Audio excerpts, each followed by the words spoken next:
नमस्कार दोस्तों, SP study point के इस यूट्यूब प्लेटफॉर्म पे एक बार फिर से आप सभी दोस्तों का बहुत बहुत स्वागत है। आज की इस वीडियो के माध्यम से BSc fifth semester botany paper first के मॉडल सॉल्व पेपर पर हम चर्चा करेंगे। इस मॉडल सॉल्व पेपर में जो प्रश्न है दोस्तों वो एमसीक्यू मोड में है, यानी ऑब्जेक्टिव प्रकार के हैं, जो कि हिंदी और इंग्लिश दोनों माध्यम में है। ये मॉडल पेपर जो मैंने तैयार किया है ये प्रीवियस ईयर क्वेश्चन पेपर के बेस पर तैयार किया है। अगर आप सबका एग्जाम ऑब्जेक्टिव पैटर्न पर होना है तो ये आप सभी के लिए मोस्ट इंपॉर्टेंट होंगे। जो भी प्रश्न पूछे जाएंगे वो लगभग यहीं से पूछे जाएंगे, क्योंकि इस क्वेश्चन पेपर में बहुत सारे ऐसे प्रश्न हैं जो रिपीटेड है दोस्तों। ठीक है, तो चलिए स्टार्ट करते हैं आज की इस क्लास को और सॉल्व करते हैं आपके बॉटनी पेपर फर्स्ट के मॉडल सॉल्व पेपर को। जैसा कि दोस्तों आपका यहाँ पर पहला क्वेश्चन देखिएगा, जो कि है फंक्शंस ऑफ रूट, यानी जड़ के कार्य पूछे गए हैं। क्लास में आगे बढ़ने से पहले मैं आप सभी को बता दूं, ये क्लास जो मैं आपको प्रोवाइड करा रहा हूँ ये एनईपी के अंतर्गत है भाई, नई शिक्षा नीति। तो आप चाहे आगरा विश्वविद्यालय के स्टूडेंट हों या आपका दीनदयाल उपाध्याय गोरखपुर विश्वविद्यालय हो, राजा महेंद्र प्रताप अलीगढ़ विश्वविद्यालय हो, या आप अदर किसी भी विश्वविद्यालय से बिलोंग करते हो, सब के लिए इंपॉर्टेंट है परीक्षा अगर ऑब्जेक्टिव होनी है तो। चलिए पहले प्रश्न को हम देख लेते हैं। यहाँ पर पूछा गया था फंक्शन ऑफ रूट आर। तो देखिए रूट के जो कार्य हैं वो पहला है न्यूट्रेंट का एस्लाइमेशन, जिसे कहते हैं हम पोषक तत्वों का स्वावगीकरण। दूसरा है खाद्य पदार्थ का संचयन। सी दिया गया कि जल का अवशोषण। तो जल के ये तीनों कार्य हैं, इसलिए आप लगा देंगे भाई ऑप्शन नंबर डी, उपरोक्त तीनों। दूसरा ऑप्शन देखेंगे, आपका क्वेश्चन नंबर 2 आ चुका है, जिसमें पूछा गया है कि बिंदु श्रावण में पानी बाहर निकलता है। तो बिंदु श्रावण में जो पानी बाहर निकलता है वो हाइडा ठोड़ के द्वारा निकलता है। आप ध्यान रखेंगे भाई, ऑप्शन सी इस क्वेश्चन का सही उत्तर है। अगला क्वेश्चन देखेंगे, क्वेश्चन नंबर 3। तीसरा क्वेश्चन बहुत ही मोस्ट इंपॉर्टेंट है और कई बार एग्जाम में पूछा जाने वाला यह प्रश्न रहा है कि निम्नलिखित में से C4 पौधा पूछा गया, which of the following is C4 plant. तो इनमें से पपीता C4 प्लांट नहीं है, मटर भी नहीं, इसमें से मक्का, ध्यान रखेंगे मक्का जो है ये C4 प्लांट है। ठीक है, आप लगा देंगे ऑप्शन नंबर यहाँ पर सी वाला करेक्ट उत्तर। अगला देखेंगे नेक्स्ट क्वेश्चन, चौथा क्वेश्चन आ चुका है भाई। चौथा क्वेश्चन है कि निम्नलिखित में से कौन सा माइक्रोन्यूट्रिएंट्स है, which of the following is micronutrients. पहला ऑप्शन दिया गया है जिंक, दूसरा है MO, MN और CA। तो इनमें से आप कैल्शियम को लगाएंगे भाई। कैल्शियम जो है ये क्या है, ये आपका माइक्रोन्यूट्रिएंट्स है। ठीक है, ऑप्शन नंबर डी इस क्वेश्चन का करेक्ट उत्तर होगा। अगले प्रश्न की ओर बढ़ेंगे हम। चलिए क्वेश्चन नंबर 5, पांचवा क्वेश्चन इसमें है, जिसमें पूछा गया है कि इसेंशियल एलिमेंट्स आर। ठीक है, आवश्यक तत्व पूछे गए हैं। तो पहले ऑप्शन को हम देख लेते हैं, यहाँ पर है माइक्रोन्यूट्रिएंट्स, दूसरा दिया गया है माइक्रोन्यूट्रिएंट्स ओनली। सी ऑप्शन कह रहा है कि बोथ। तो दोस्तों ध्यान रखेंगे जो आवश्यक तत्व यानी इसेंशियल जो एलिमेंट्स हैं वो माइक्रो एंड माइक्रो दोनों हैं। ठीक है, केवल माइक्रोन्यूट्रिएंट्स और माइक्रोन्यूट्रिएंट्स ये दोनों आवश्यक एलिमेंट हैं। सो ऑप्शन नंबर आपका यहाँ पर सी वाला करेक्ट उत्तर हो जाएगा। बहुत ही मोस्ट इंपॉर्टेंट है, 2021 सत्र से लेकर के दोस्तों 23 तक लगातार ये रिपीट हुए हैं क्वेश्चन, इस बार के लिए मोस्ट इंपॉर्टेंट होंगे। अगला क्वेश्चन देखेंगे, क्वेश्चन नंबर 6। क्वेश्चन नंबर 6 है most plant obtained their nitrogen from the soil in the form of. अधिकांश पौधे मिट्टी से नाइट्रोजन किस रूप में प्राप्त करते हैं। बहुत ही अच्छा क्वेश्चन आ चुका है।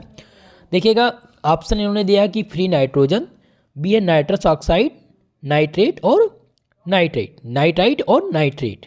तो आपको इसमें से क्या बताना है कि अधिकांश जो पौधे हैं वो मिट्टी में से जो नाइट्रोजन प्राप्त करते हैं वो नाइट्रेट के रूप में करते हैं। किसके रूप में करते हैं भाई, नाइट्रेट के रूप में करते हैं। आप लगा देंगे ऑप्शन नंबर डी को सही आंसर, बहुत ही मोस्ट इंपॉर्टेंट है।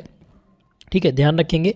अगला क्वेश्चन देखिएगा, जो कि पूछा गया था maximum value of DPD of cell is equal to, विसरण दाब का न्यूनता जो है वो DPD का अधिकतम मान किसके बराबर होता है।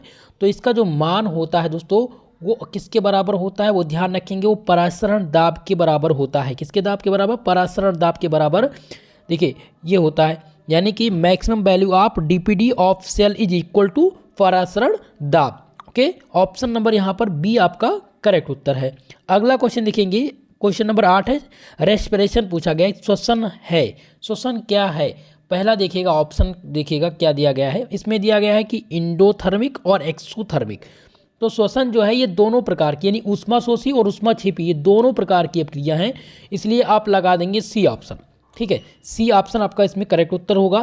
क्वेश्चन नंबर 9, जिसमें पूछा गया है कि एम्बेडेन मेयर हाफ परनास पथ को और किस नाम से जाना जाता है? तो इसको हम EMP पैथावे के नाम से जानते हैं। ये जो एम्बेडन मेरहाफ परनास पथ है, इसका जो पूरा नाम है वो क्या है? EMP पैथावे। इसको हिंदी में कहते हैं EMP पैथा को एम्बेडन, ए से देखिए ई से एम्बेडन, M से मेरहाफ, B से परनास और पैथावे से पथ। ठीक है, तो इसको हम ग्लाइकोलिसिस, इसका जो अदर नाम है वो ग्लाइकोलिसिस है। सो ऑप्शन सी इसमें लगा देंगे। बहुत ही मोस्ट इंपॉर्टेंट है। जब भी आपसे इस प्रकार से क्वेश्चन पूछे, हो सकता है इस क्वेश्चन में आपसे EMP पैथावे, यहाँ पर देखिएगा EMP पैथावे का जो फुल नाम है वो है एम्बेडन मेरहाफ परनास पथ। ठीक है, और इसका अदर नाम है ग्लाइकोलिसिस। ठीक है, तो ध्यान रखेंगे ऑप्शन सी यहाँ पर आप लगाएंगे सही उत्तर। अगला क्वेश्चन देखिएगा, 10 नंबर क्वेश्चन है, जिसमें पूछा गया है कि यह तत्व नाइट्रोजन स्थिरीकरण में महत्वपूर्ण भूमिका निभाता है। आपको बताना है कि ऑप्शन दिए गए हैं। पहला दिया गया है यहाँ पर मैग्नीज, B ऑप्शन दिया गया कि मेलिब्डेनम, C ऑप्शन है जिंक और D ऑप्शन कह रहा है कॉपर। तो आपको इनमें से बताना है कि इनमें से भाई कौन सा तत्व है जो नाइट्रोजन के स्थिरीकरण में, यानी नाइट्रोजन के फिक्सन में हेल्प करता है।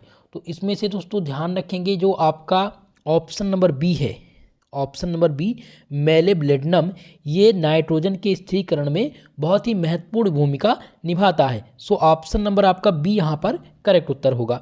अगला क्वेश्चन देखिएगा, क्वेश्चन नंबर 11, जिसमें दिया गया कि plant obtain nitrogen mainly in the form of, यानी कि पौधे नाइट्रोजन मुख्यतः किस रूप से प्राप्त करते हैं? ऑप्शन देखिएगा, यहाँ पर दिया गया है NH3, NH4 and NO3 minus ion. Option C दिया गया है कि N2 और D दिया गया है यूरिया। तो इसमें से दोस्तों ध्यान रखेंगे जो पौधे मुख्यतः नाइट्रोजन प्राप्त करते हैं वो अमोनिया और नाइट्रेट्स आयंस के अकॉर्डिंग ये नाइट्रोजन को प्राप्त करते हैं। सो यहाँ पर आप लगा देंगे ऑप्शन नंबर आपका B, करेक्ट उत्तर हो जाएगा B वाला। अगला क्वेश्चन देखेंगे 12 नंबर, जिसमें है कि symbiotic nitrogen fixing bacteria belong to genus. यहाँ पर क्वेश्चन है कि सहजीवी जो नाइट्रोजन स्थिरीकरण करने वाले जीवाणु हैं, किस जीवाणु को किस ये किस जीन्स के हैं? माफ कीजिएगा, क्वेश्चन को एक बार फिर से पढ़ते हैं। Symbiotic nitrogen fixing bacteria belong to genus, तो ये किस जीनस से बिलोंग करते हैं भाई? ये राइजोबियम से, ये राइजोबियम से बिलोंग करते हैं। यानी कि symbiotic nitrogen fixing bacteria belong to genus Rhizobium. Option C इसमें आपका सही आंसर होगा, करेक्ट उत्तर होगा। चलिए सभी लोग दोस्तों वीडियो को हमारे लाइक शेयर कर दीजिएगा और इसी प्रकार की आगे वीडियो आपको मिलती रहे, इसलिए हमारे इस यूट्यूब चैनल को सब्सक्राइब कर लीजिएगा भाई, और सपोर्ट करने का प्रयास कीजिएगा। आप सबके जो भी मुझसे हेल्प हो पाएगी, आप सबके लिए लगातार मैं क्लास ऑब्जेक्टिव प्रकार के लाने का प्रयास करूँगा। चलिए 13 नंबर क्वेश्चन है, CAM plants at night produce, यानी कि CAM जो पौधा है, कैम पौधा है, वो रात में उत्पादन किसका करता है? ये आपको बताना है। बहुत ही महत्वपूर्ण क्वेश्चन आ चुका है। तो भाई ये जो उत्पादन करता है ये मैलिक एसिड का, मैलिक एसिड ध्यान रखेंगे, मैलिक एसिड का उत्पादन कौन करता है? कैम प्लांट, जो कि नाइट में करता है। C ऑप्शन यहाँ पर आप लगा देंगे सही उत्तर। नेक्स्ट क्लास जो आपको मिलने वाली है वो आपको मिलने वाली है डिजिटल बोर्ड पर। जैसा कि आप देखेंगे अभी तक जो मैंने क्लास आप सबको स्टार्ट की है वो डिजिटल बोर्ड पर, लेकिन थोड़ा सा इस समय लाइट की दिक्कत है और अभी इन्वर्टर भी कम्प्लीटली सेटअप नहीं हो पाया था, इसलिए आज जो है डिजिटल बोर्ड पर क्लास लेना संभव नहीं था। लेकिन मैंने सोचा आप लोग का थोड़ा सा नुकसान होगा क्योंकि पेपर लगे हुए हैं, तो मैंने आज सोचा कि आज फिर से वही पुराने अपने ये तो हमारा पुराना ही है, स्टार्ट हमने इसकी रिकॉर्डिंग से ही की थी आप सबको लेकर के।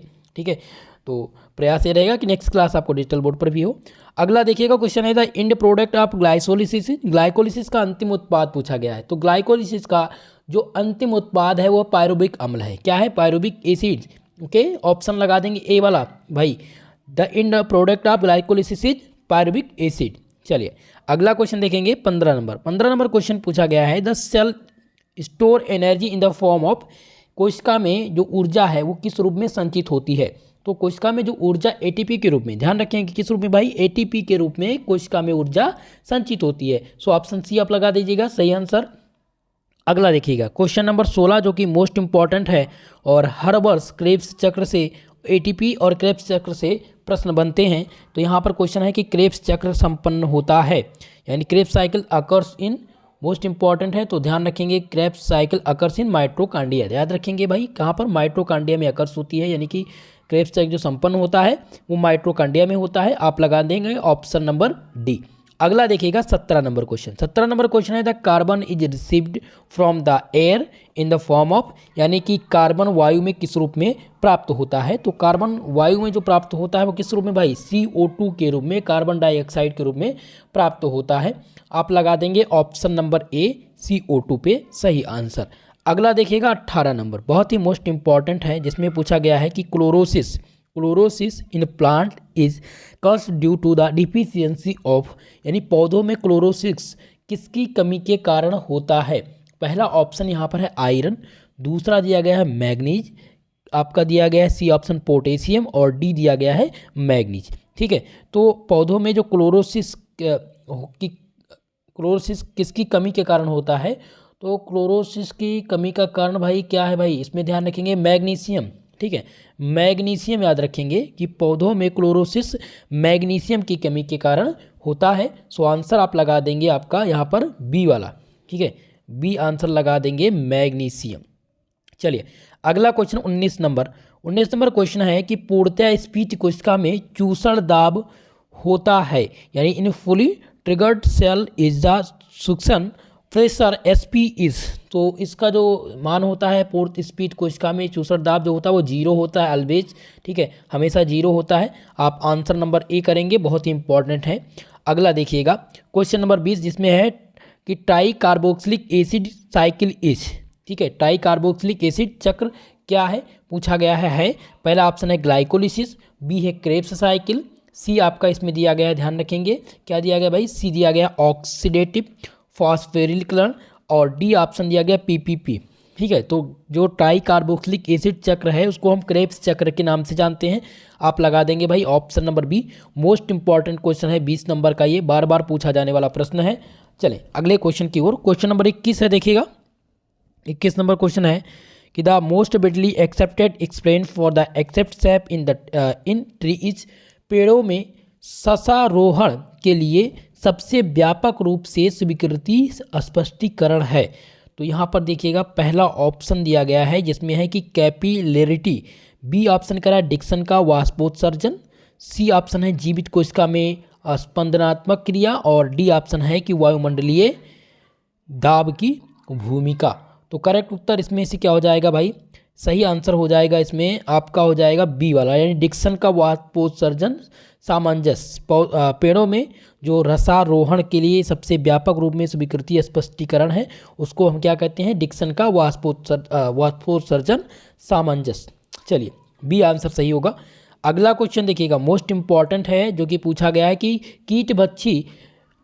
कीटबच्ची पौधे नाइट्रोजन कैसे प्राप्त करते हैं। तो कीटबच्ची पौधों की बात जब होती है नाइट्रोजन की, कि ये कहाँ से नाइट्रोजन प्राप्त करते हैं, तो दोस्तों ये कीड़ों को पकड़ लेते हैं और उनको क्या करते हैं, खा लेते हैं, और पाचन जब उनका करते हैं तो उनको वहीं से नाइट्रोजन मिल जाता है। ठीक है, तो आप लगा देंगे आंसर नंबर डी। अगले क्वेश्चन की तरफ बढ़ते हैं भाई।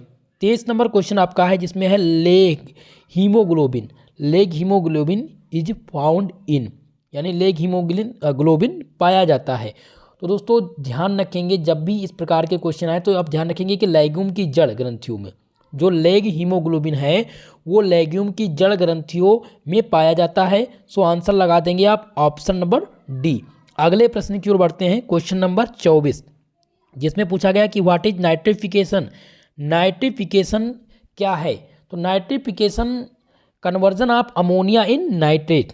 नाइट्रिफिकेशन किसको कहते हैं, जब हम अमोनिया का नाइट्रेट में रूपांतरण करते हैं। ठीक है, तो उस प्रक्रिया को हम नाइट्रिफिकेशन कहते हैं। ऑप्शन सी आप लगा देंगे यहाँ पर करेक्ट उत्तर, conversion of ammonia to nitrate are called nitrification. Option C is the right answer. अगला क्वेश्चन देखिएगा, क्वेश्चन नंबर इसमें 25 आपका है कि amino acid is synthesized by. Amino अम्ल किससे संश्लेषित होता है, तो अमीनो अम्ल जो संश्लेषित होता है वो बीटा कीटोग्लूटेरिक अम्ल से होता है। सी ऑप्शन लगाएंगे करेक्ट उत्तर, मोस्ट इंपॉर्टेंट आपका है इसमें सी ऑप्शन। चलिए अगला क्वेश्चन था 26 नंबर कि कीटबच्ची पौधे का उदाहरण बताया गया भैया, पूछा गया, बहुत ही महत्वपूर्ण है। तो इनमें से नेपथिन्स, ठीक है। नेपथिन्स जो है ये कीट बच्चे पौधे के उदाहरण हैं। थोड़ा सा और भी कीट बच्ची पौधे जो हैं उनके नाम याद रखेंगे आप लोग, क्योंकि कई बार एग्जाम में पूछे जाते हैं। यहाँ पर पूछा गया था, 2 बार ये आ चुका है कीट बच्ची पौधे का उदाहरण, ठीक है। तो एक तो पहले जो पूछा गया था 2022 सत्र में, वो थोड़ा सा मैं भूल चुका हूँ, वो मुझे याद नहीं है, मैं आपको बता दूंगा भाई, PDF में लिख करके एक बार भेज दूंगा, ठीक है। तो ध्यान रखेंगे और इसमें से नेपथिन्स याद रखेंगे कि नेपथिन्स क्या है, एक कीट बच्ची पौधे का नाम है। चलिए अगला क्वेश्चन देखेंगे, 27 नंबर क्वेश्चन, नाइट्रोजन चक्र में निम्नलिखित में से किसकी महत्वपूर्ण भूमिका होती है? Which among the following play an important role in nitrogen cycle? तो नाइट्रोजन साइकिल में जो सबसे इम्पॉर्टेंट रोल होता है वो राइजोपस का होता है। किसका होता है भाई? राइजोपस का होता है। सो आंसर लगा देंगे सी वाला आपका करेक्ट उत्तर। चलिए अगला देखेंगे, 28 नंबर क्वेश्चन है और जिसमें पूछा गया कि पौधों में गैस अवस्था में पाया जाने वाला जो वृद्धि नियामक है उसको क्या कहते हैं? पहला ऑप्शन है यहाँ पर ABA, दूसरा दिया गया इथिलीन, सी ऑप्शन दिया गया GA और डी ऑप्शन दिया गया साइटोकाइनिन। तो इनमें से ध्यान रखेंगे भाई कि जो इसमें करेक्ट उत्तर हो जाएगा इथिलीन हो जाएगा, ठीक है। एथिलीन जो है ये पौधों में गैस अवस्था में पाए जाने वाले एक प्रकार का वृद्धि नियामक है। सो आंसर लगा देंगे आप बी ऑप्शन पर। अगला देखेंगे क्वेश्चन 29 नंबर है जिसमें पूछा गया है कि ग्लाक्सिक्लिसेट साइकिल ऑपरेट इन, तो ये कहाँ पर ऑपरेट होता है भाई? ध्यान रखेंगे ये प्राक्सीसोम, याद रखेंगे भाई, सी ऑप्शन करेक्ट उत्तर हो जाएगा। प्राक्सीसोम में ग्लाइक ऑक्सीलेट चक्र संचित होता है, ऑप्शन सी करेक्ट उत्तर होगा।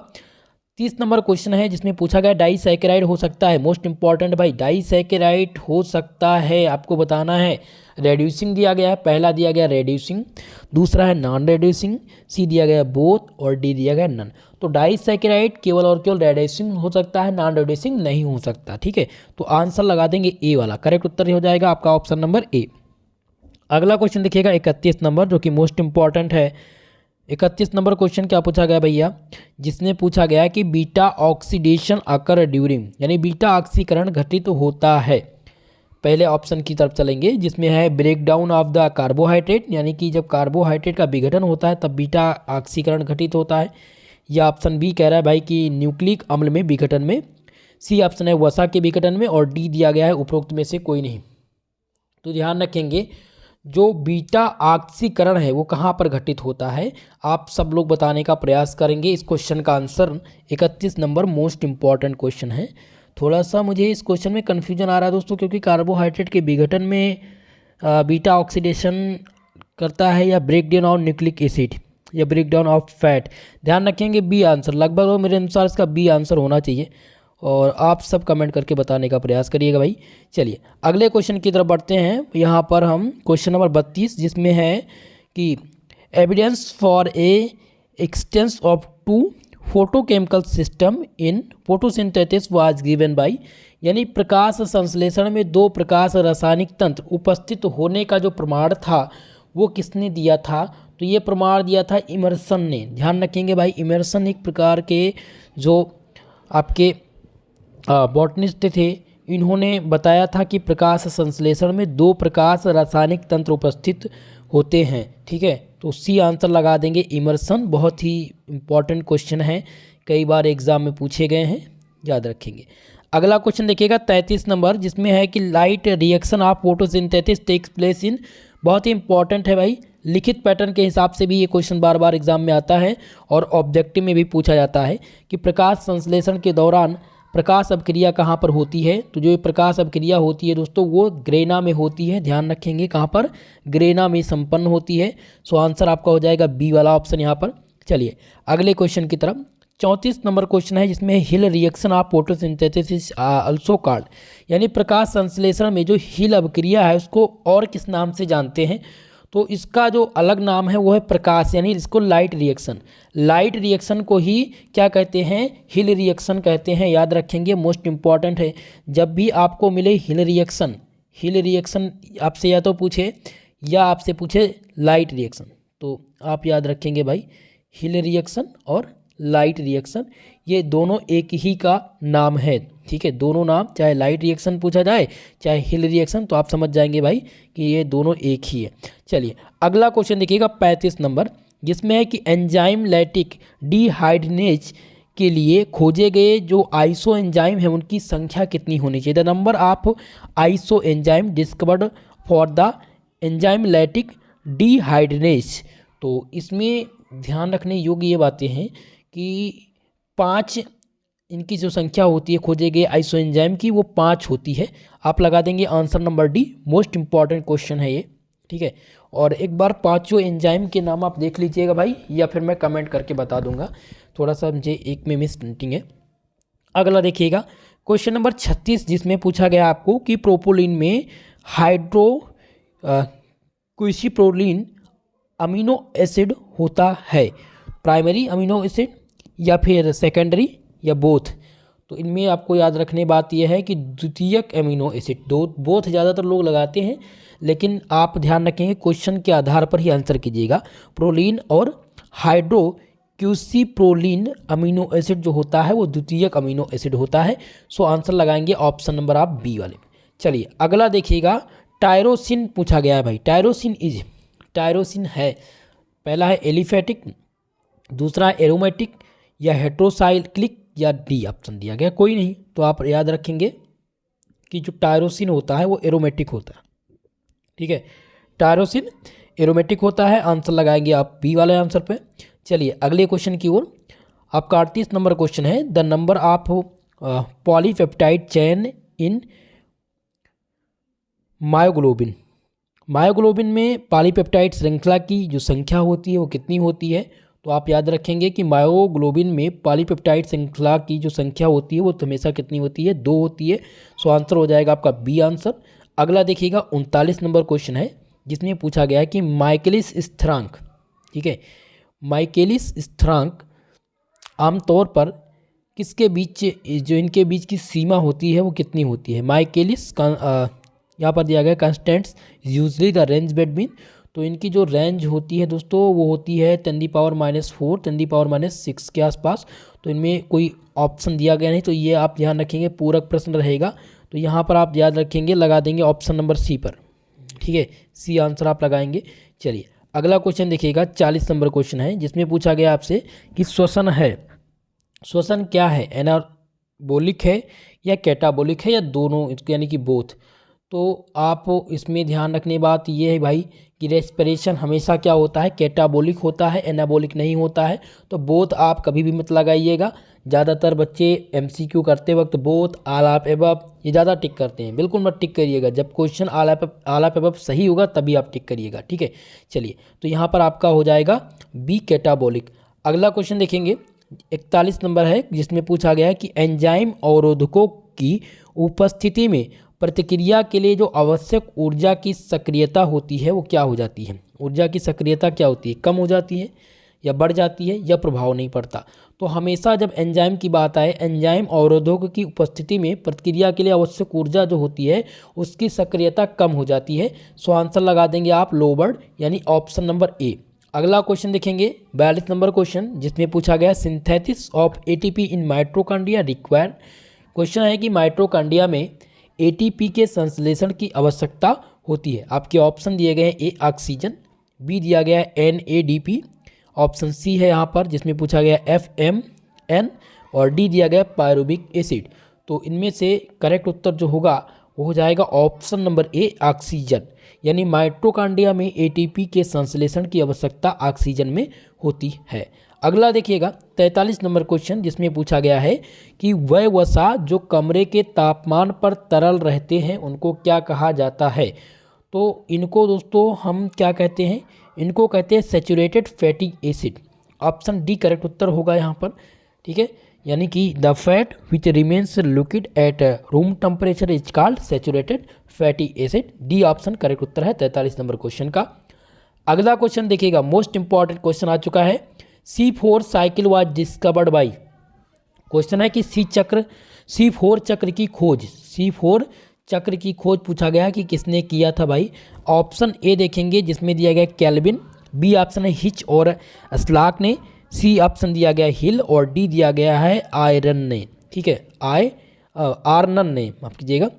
तो C4 चक्र की जो खोज की गई थी वो हैच और स्लाक ने की थी। किसने की थी भाई? हैच और स्लाक ने C4 चक्र की खोज की थी। ऑप्शन यहाँ पर बी वाला आपका करेक्ट उत्तर होगा। अगला देखिएगा 45 नंबर क्वेश्चन है, जिसमें पूछा गया है कि शिखर प्रभुत्व का कारण क्या पूछा गया भाई? शिखर प्रभुत्व का कारण क्या है? पहला ऑप्शन है ऑक्सिन, बी दिया गया जिब्रेलिन्स, सी ऑप्शन यहाँ पर है साइटोकाइनिन और डी दिया गया जियाटिन। तो करेक्ट उत्तर इनमें से क्या हो जाएगा? ध्यान रखेंगे ऑक्सिन आपका करेक्ट उत्तर होगा। शिखर प्रभुत्व का कारण जो है वो ऑक्सिन है। ऑप्शन नंबर आपका करेक्ट उत्तर हो जाएगा ए वाला। अगला देखिएगा क्वेश्चन नंबर 46, जिसमें पूछा गया है the enzyme urease was isolated by. Enzyme urease का अलग किया गया था। ठीक है, तो एंजाइम यूरेज को अलग किया गया था किसके द्वारा? पहला ऑप्शन देखेंगे जिसमें पैन दिया गया है, बी ऑप्शन है कि माइकेलिस और मेंटन के द्वारा। ठीक है, सी ऑप्शन है समर और डी दिया गया समनर। तो समनर ने इसको अलग किया था। ध्यान रखेंगे एंजाइम यूरेज को अलग किया था समनर ने। सो आंसर नंबर आपका डी करेक्ट उत्तर होगा।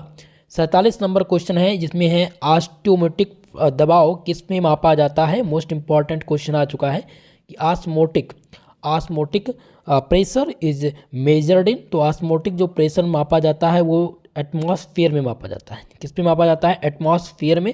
ऑप्शन आपका सी करेक्ट उत्तर है। 48 नंबर क्वेश्चन देखेंगे, जिसमें है कि रसारोहण के सिले पंप सिद्धांत किसके द्वारा प्रस्तावित किए गए थे? पहला ऑप्शन है जेसी बोस, सी ऑप्शन है कि गार्डलेस्की जिन्होंने 1884, या सैक्स नाम है इनका जिनका 1878 में बता रहे हैं भाई, और बोहम ने 1999 में। तो रसारोहण का जो जिले पंप सिद्धांत है वो प्रस्तावित किया गया था जेसी बोस के द्वारा। ऑप्शन नंबर ए इस क्वेश्चन का करेक्ट उत्तर होगा। मोस्ट इंपॉर्टेंट है। 49 नंबर क्वेश्चन ध्यान देंगे, जिसमें पूछा गया है कि पौधों का मुरझाना कब होता है? पौधे मुरझा कब जाते हैं? पहला ऑप्शन कह रहा है कि जब फोइलम ब्लॉकेड होता है तब, या जब जाइलम ब्लॉक होता है तब। तो फोइलम अवरुद्ध होने पर या जाइलम के अवरुद्ध होने पर। तो दोस्तों जब याद रखेंगे, जब फोइलम और जाइलम दोनों अवरुद्ध हो जाते हैं, दोनों ब्लॉक हो जाते हैं, तब पौधा मुरझाना शुरू हो जाता है। सो आंसर लगा देंगे आप ऑप्शन नंबर सी, दोनों जाइलम और फोइलम अवरुद्ध होने पर। ठीक है, नेक्स्ट क्वेश्चन देखिएगा आपके इस प्रश्न पत्र का है last question, which of the following is a fungicide. निम्नलिखित में से कौन सा कवकनाशी है, ये पूछा गया है। तो पहला ऑप्शन देखिएगा DDT दिया गया है, तो ये कवकनाशी बिल्कुल नहीं है भाई। ठीक है, कीटनाशक के रूप में प्रयोग किया जाता है इसका। 2,4-D ये भी नहीं होगा, और DCMU ये भी नहीं। ब्रोडेक्स मिक्सचर ध्यान रखेंगे, ब्रोडेक्स मिक्सचर जो है ये कवकनाशी के रूप में प्रयोग करते हैं, फफूंदीनाशी नहीं कहते हैं। ठीक है, तो ये कवकनाशी कौन सा है? ब्रोडेक्स मिक्सचर, याद रखेंगे, मोस्ट इंपॉर्टेंट है। तो आज की इस क्लास में दोस्तों हमने 50 क्वेश्चन को हल कर लिया है। नेक्स्ट क्लास में हम बॉटनी के सेकंड पेपर को भी डिस्कस करने का प्रयास करेंगे। और आपको बता दें, प्लेलिस्ट में जाएंगे आप लोग तो वहाँ पर आपको वीडियो मिल जाएगी। हमने बॉटनी के पेपर नंबर सेकंड के 50 मोस्ट इंपॉर्टेंट को डिस्कस कर दिया है, वो भी आप लोग देख लीजिएगा। और आप सभी के जो यूनिवर्सिटीज़ हैं, जैसा कि बात करें हम आगरा विश्वविद्यालय की, या फिर आप राजा महेंद्र प्रताप अलीगढ़ विश्वविद्यालय DDU यूनिवर्सिटी, ठीक है, तो यहाँ के जो प्रीवियस ईयर के क्वेश्चन पेपर हैं उनको भी मैं सॉल्व करा दूंगा। और उनका जो लिंक होगा यानी कि PDF होगा, अगर आप क्वेश्चन पेपर देखना चाहते हैं, PDF चाहते हैं उसका, तो नीचे आप जाएंगे डिस्क्रिप्शन बॉक्स में, तो लिंक दिया गया है PDF नोट्स के टेलीग्राम चैनल के। तो टेलीग्राम ज्वाइन कर लीजिएगा, वहाँ पर आप देखेंगे तो वीडियो, जैसे कि मैंने ये वीडियो अपलोड की, इस वीडियो के जस्ट नीचे उस क्लास का आपको PDF मिल जाएगा, जहाँ से आप उस क्वेश्चन पेपर को देख सकते हैं। और सभी प्रकार के क्वेश्चन पेपर वहाँ पर आपको मिल जाएंगे। ठीक है, नोट्स भी आपको वहीं से मिलेंगे। ठीक है दोस्तों, तो वीडियो को लाइक शेयर करना मत भूलिएगा भाई। सभी लोग से मेरा निवेदन है, अगर अभी तक हमारे इस चैनल को सब्सक्राइब नहीं किए हैं तो चैनल को सब्सक्राइब कर लीजिएगा। बाकी दोस्तों मिलते हैं किसी नेक्स्ट क्लास में, तब तक के लिए जय हिंद, जय भारत।